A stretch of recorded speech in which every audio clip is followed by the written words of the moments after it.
জানো তো, মানুষ যখন খুব আপন হয়ে যায় তখন তার ছেড়ে যাওয়াটাও একটা মৃত্যুর মতন লাগে।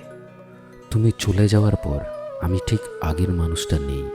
হাসি আছে, কথা আছে, মানুষের ভিড়ও আছে, শুধু ভিতরটা ফাঁকা।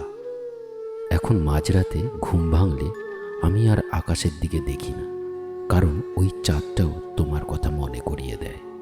তুমি বলেছিলে কখনো ছেড়ে যাবে না।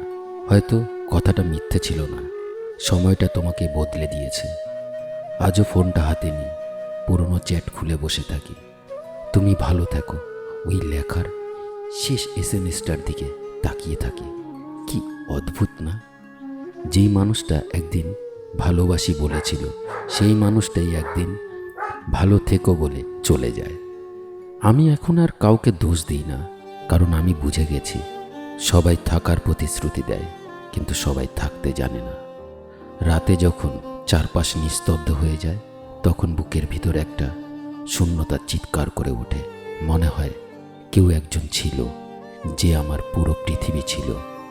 তোমার স্মৃতিগুলো আজও আমার ঘরের দেওয়ালে ঝুলে আছে।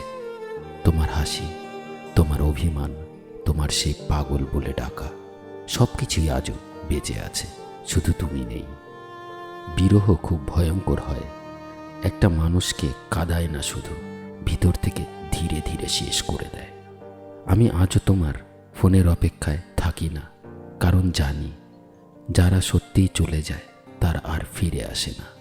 তবুও মাঝে মাঝে ইচ্ছে হয় হঠাৎ একদিন তুমি এসে বলবে, চলো আবার নতুন করে শুরু করি। কিন্তু কিছু ইচ্ছে শুধু ইচ্ছেই থেকে যায়, আর কিছু মানুষ স্মৃতি হয়ে বেঁচে থাকে সারা জীবন।